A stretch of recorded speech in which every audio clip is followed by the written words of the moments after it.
நாம் யார் என்று உலகத்துக்கு சொல்லும் முன்னே நாம் யாரின் வழி என்று தெய்வத்துக்கு தெரியும். ஒரு மனிதனின் வாழ்க்கையில் அவனை பிறப்பிலிருந்து இறுதிவரை காப்பாற்றும் சக்தி அவன் குலதெய்வம்தான். குலதெய்வம் என்றால் என்ன? அது நம் முன்னோர்கள் காலம் காலமாக வழிபட்டு வந்த தெய்வம். நம் குடும்பத்தை காக்க நம் இரத்த வழியில் துணியாக நிற்கும் தெய்வம்.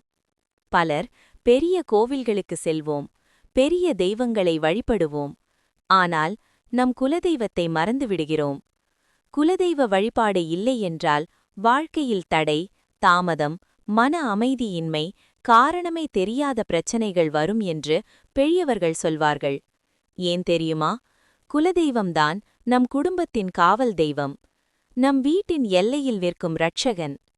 நீங்கள் வெளிநாட்டில் இருந்தாலும் வேறு மத தெய்வங்களை வழிபட்டாலும் குலதெய்வத்தின் பார்வை உங்களை விட்டு போகாது. ஒரு சிறிய விளக்கு ஏற்றி ஒரு பூ வைத்தாலும் மனதார நினைத்தாலும் அது குலதெய்வ வழிபாடாகிவிடும்.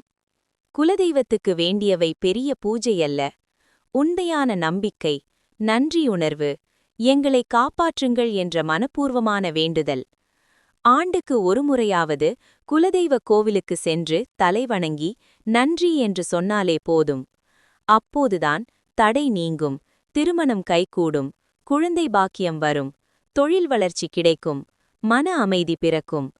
நீங்கள் இன்னும் குலதெய்வ வழிகாட்டை தொடங்கவில்லை என்றால் இன்றே தொடங்குங்கள்.